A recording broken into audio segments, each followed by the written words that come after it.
Paix, amour et grâce sur vous, mes chers bénis de Yah. Vous savez, nous arrivons vraiment dans le temps de la fin et, euh, et Satan le sait. Satan sait très bien que lui qui est le père de mensonges, il sait que il n'y a pas de puissance contre la vérité, mais il n'en a que pour la vérité. Il sait que son mensonge, petit à petit, est en train de disparaître et que la vérité est en train d'arriver petit à petit. Vous savez, il y a vraiment des gens qui commencent à croire, et ces gens-là ne sont pas forcément des croyants, hein, mais beaucoup de gens commencent à croire en la vérité que Christ est noir. Et petit à petit, vous allez voir que ils vont, après, vous savez, quand une porte est ouverte, après, le reste derrière, c'est fini. Ça coule de source. C'est une suite logique, d'accord? Ils vont finir par dire que les Hébreux, hein, les vrais Juifs, même si je sais que c'est pas le bon terme, mais je le dis quand même, que les vrais Juifs sont noirs. Ils viennent d'Afrique. La vérité commence à sortir petit à petit. Pour preuve, en fait, je suis allé sur Google et je me suis amusé à taper Jésus-Christ, hein, bon, parce que comme Isaïe c'est pas encore bien connu, le Messie est connu sous le nom de Jésus. Donc j'ai tapé Jésus-Christ est noir et je suis tombé sur plusieurs articles, hein, sur Internet, sur Google, qui parlent justement de l'apparence justement de Isaïe, d'accord, ce qu'on appelle Jésus. Je suis tombé sur un site, hein, qui s'appelle, alors je vais vous mettre le lien comme ça vous pouvez vérifier vous-même, hein, si vous avez des doutes sur ce que je dis.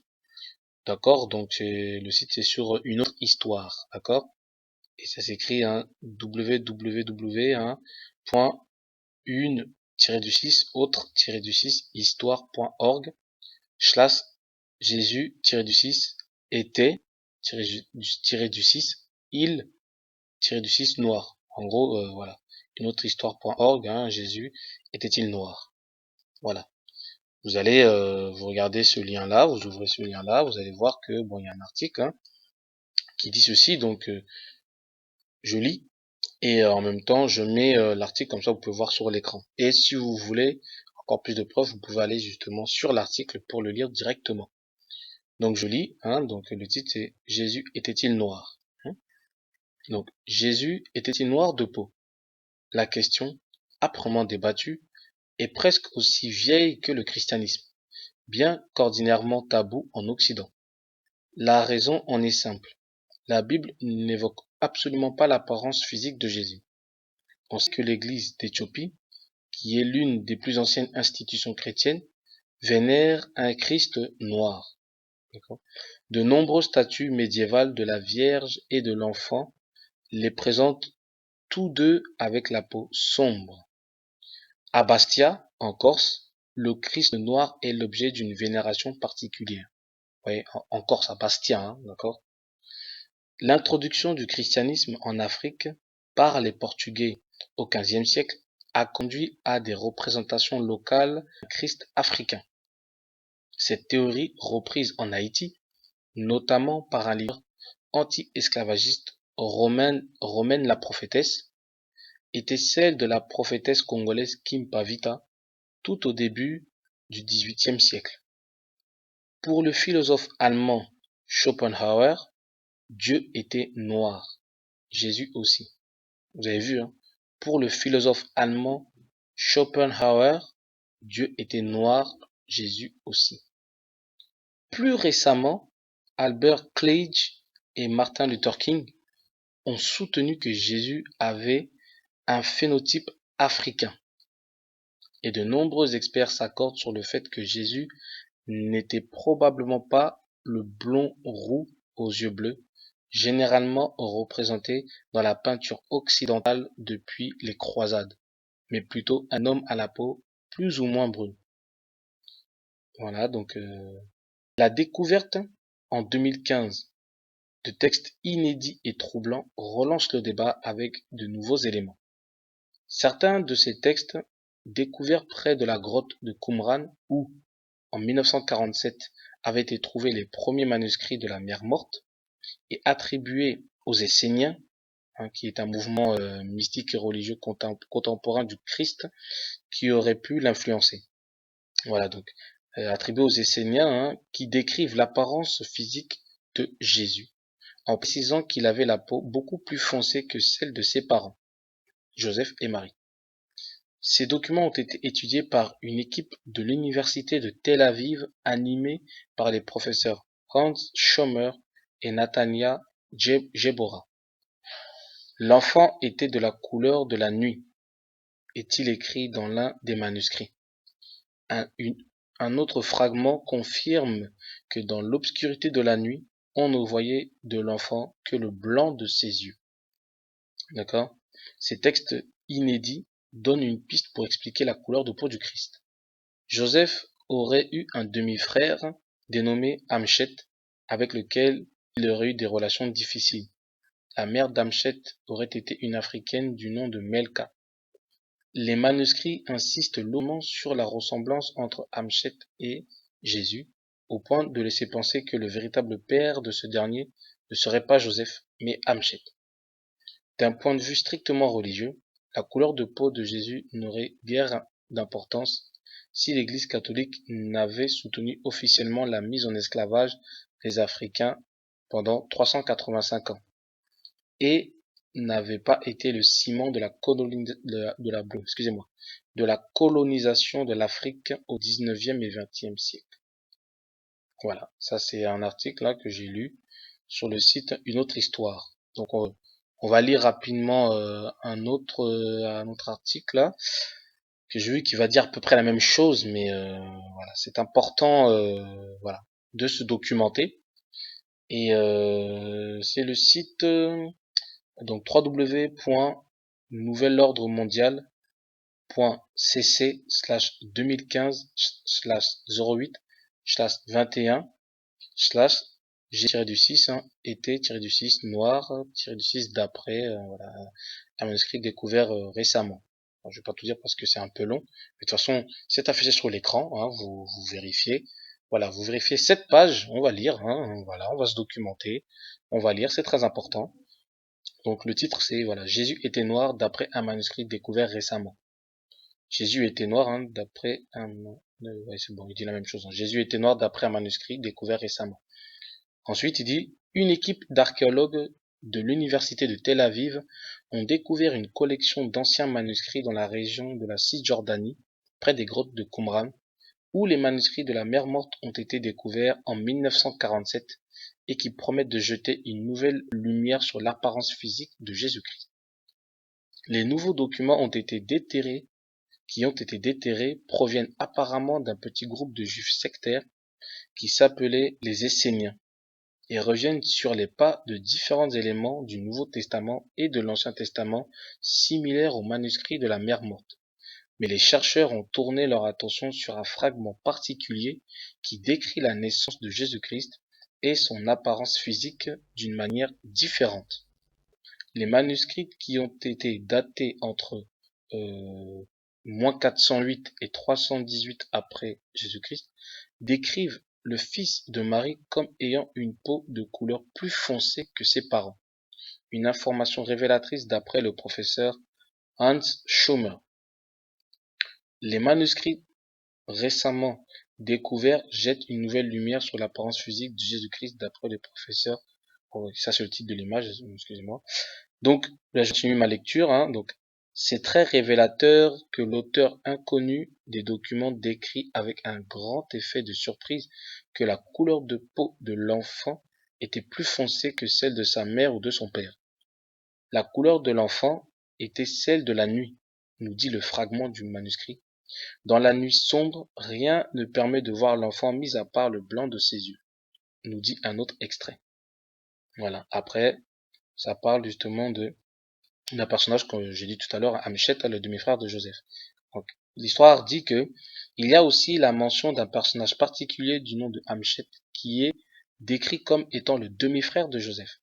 Amchet était infidèle et beaucoup sujet aux maladies. il était présenté comme suspect par son frère qui méprise ses pratiques mesquines et son manque de morale. Mais l'aspect le plus intéressant, d'après l'archéologue Nathania Gebora de l'université de Tel Aviv, Amchet et l'enfant, en parlant de Jésus, de Isaïa, Jésus, donc Amchet et l'enfant sont décrits comme des bergers car ils ont la même couleur de peau. Une remarque que Joseph ne prend pas à la légère. Dans cette chronique de la naissance du Christ, c'est la première description connue de Amchet, le demi-frère de Joseph, et que Joseph semblait mépriser au plus haut point pour aucune raison particulière, dit-elle. Est-il possible que Amchet soit le véritable père de Jésus? Bien que quelques éléments semblent nous diriger dans cette direction, sans aucune preuve supplémentaire, on ne peut que formuler des hypothèses, dit l'archéologue. Voilà. Donc il y a une image en dessous et un titre qui dit que voilà, le divin enfant était noir comme la nuit, d'après les nouveaux parchemins. Ce qui laisse à penser que Jésus était en fait noir et d'origine africaine selon les experts. Pourquoi Amchet, le demi-frère de Joseph, était noir de peau? Certains textes des apocryphes insistent sur le fait que le père de Joseph avait 2 femmes, mais aussi une servante africaine du nom de Melka. Bien que les noms des frères et sœurs de Joseph ne sont pas mentionnés, il avait apparemment 4 sœurs et 5 frères. Il est aussi dit que l'enfant était né de l'union de Jacob et de sa servante suite au décès de sa deuxième épouse. Cela expliquerait pourquoi Amchet était plus noir que son demi-frère Joseph, d'après l'expert hébreu Moshe Zuckenstein. L'utilisation de l'adjectif hébreu couchite ou couchi, qui est aétiope, une fois traduit en latin pour décrire Amchet, indique aussi qu'il avait la peau plus noire que les Israélites de cette époque. Que la couleur de sa peau soit la même que celle de l'enfant Jésus est vraiment intriguant.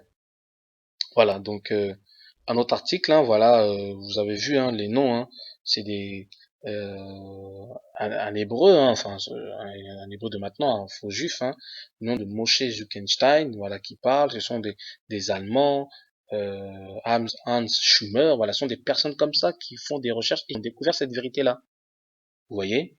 Et petit à petit, je vous dis que le monde entier va finir par conclure et par croire et par le dire, par le confesser que les Hébreux sont les véritables, sont des Noirs. Parce que si ils arrivent à prouver que Isaïa, appelé sous le nom de Jésus, s'ils arrivent à prouver qu'il est noir, et comme il est sorti de Juda, comme il est sorti du peuple hébreu, de la Bible, les enfants d'Abraham, Isaac et de Jacob, ça veut dire que Abraham, Isaac et Jacob et sa descendance sont noirs aussi, comme Isaïa l'a été et l'est encore. Vous voyez? Ça, c'est des vérités qui commencent à sortir petit à petit. D'accord? On va lire un dernier article. C'est dernier article que j'ai pris qui s'appelle afriqueépris.org. Jésus était-il noir? Donc Afrique AFRIKHEPRI.org. Jésus était noir, voilà. J'ai cliqué sur ça, donc là aussi il y a un article intéressant.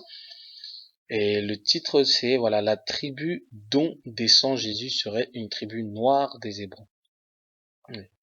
La tribu de Juda, qui est la tribu dont descend Jésus, était une tribu noire des Hébreux. Historien Armistead Wilson affirme sans embâche: les descendants d'une colonie de Juifs, originaires de Judée, se sont installés sur la côte de l'Afrique, sont noirs. Je pense que j'avais oublié le qui se sont installés sur la côte de l'Afrique sont noirs. Cela semble indiquer qu'ils étaient juifs d'origine, peut-être les descendants d'Abraham ou de Jacob, qui avaient dérivé du plus grand groupe de juifs avant Moïse. Certains Judéens noirs ont fui en Égypte après la destruction du royaume de Juda en 587 avant Jésus-Christ. Là, ils se confondaient avec les autres personnages noirs d'Égypte. Un demi-millénaire plus tard, Joseph et Marie, tous deux de la tribu de Juda, auraient voyagé en Égypte pour protéger Jésus de la persécution du roi d'Hérode. Il n'aurait pas de sens que de fuir vers un pays où l'on pouvait se fondre dans un évité. Excusez-moi, je relis.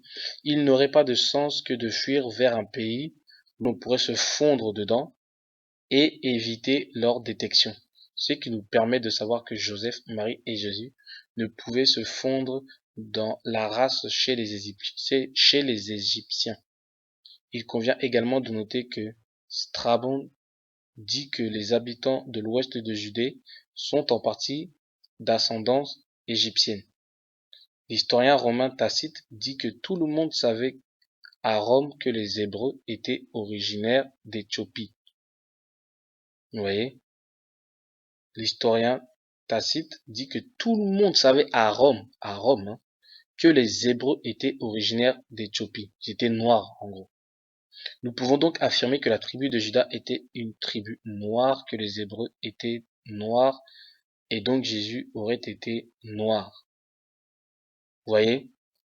Vous voyez les articles. Bon, là, je pense que quand on voit le titre du site Afrique et Prix, je pense que voilà, ce sont des noirs qui parlent, mais vous voyez que petit à petit, la vérité est en train de sortir. Voilà, ils sortent pas la vérité pleinement parce que voilà, il y en a qui disent que voilà, Jésus était noir, mais que les parents étaient pas vraiment noirs. Voilà, ils sortent des petites demi-vérités, mais petit à petit, la vérité absolue va sortir. Parce que là, ce sont des petites vérités relatives. Donc là, il commence à sortir la vérité comme quoi Jésus est noir, mais on va dire que pas vraiment tous les Hébreux sont noirs. Mais petit à petit, vous allez voir que la logique, c'est ça, ça sera une suite logique. Et vous allez voir que eux-mêmes, les non-croyants, hein, ceux qui sont qui font partie de la synagogue de Satan, c'est eux-mêmes qui vont témoigner de la vérité.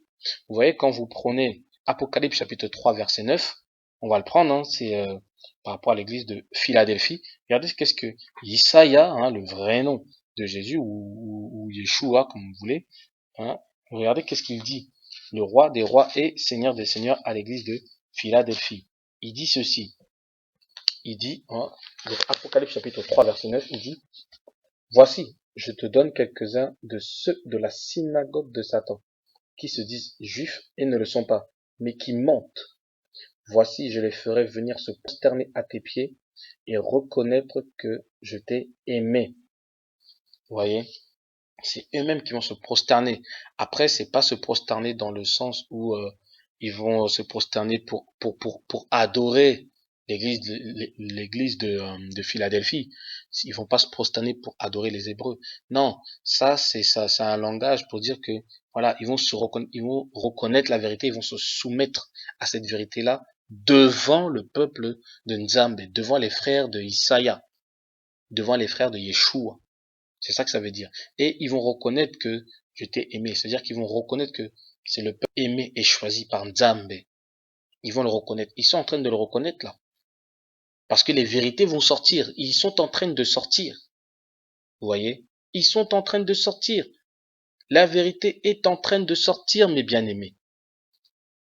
Vous voyez? Le monde entier finira par dire, par témoigner, par proclamer que les véritables peuples élus de Nzambe, ce sont pas ceux qui habitent en Palestine. Ce ne sont pas les Netanyahou, ce sont pas ceux qu'on voit à la télé, tout là, les Arthur et tout ça là qui se disent juifs, c'est pas eux.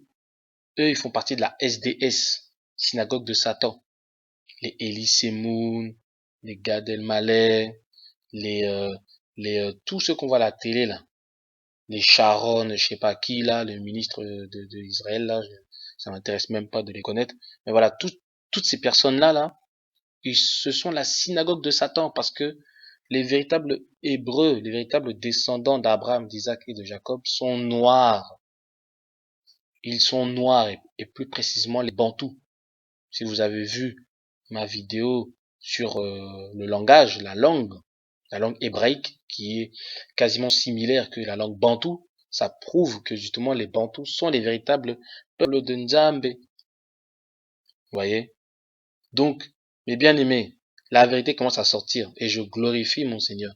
Je glorifie Tata Nzambe parce que vraiment la vérité commence à sortir. Vous allez voir, bientôt là nous sommes en 2016. Ce sont des sites, si vous regardez bien, qui datent de 2015. Apparemment, ils ont découvert ça récemment.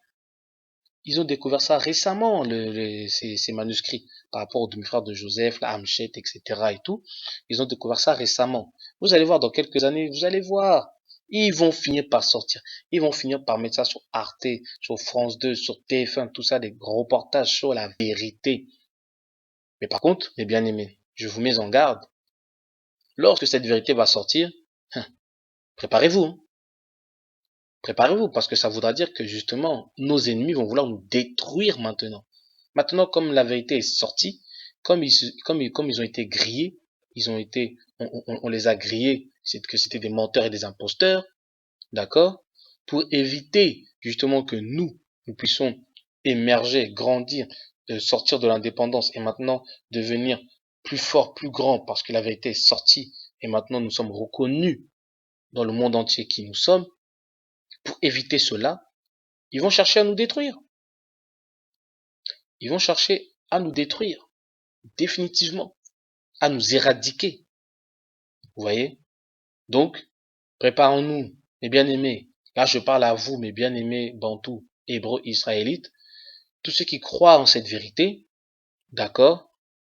Fléchissez les genoux, commencez à prier Tata Nzambe, déjà pour le remercier, pour le louer, pour le glorifier, parce que petit à petit, la vérité est en train de sortir, est en train de se mettre en lumière. Petit à petit, on voit son peuple qui se réveille, qui commence à avoir les yeux ouverts, mais ça veut dire que ça prépare aussi quelque chose de très grave aussi. Il faut qu'on se prépare, qu'on soit préparé pour ça.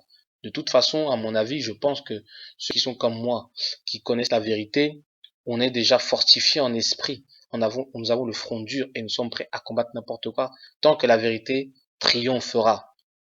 Donc, j'ai confiance en vous, mes bien-aimés. On est tous ensemble, mes frères bantous.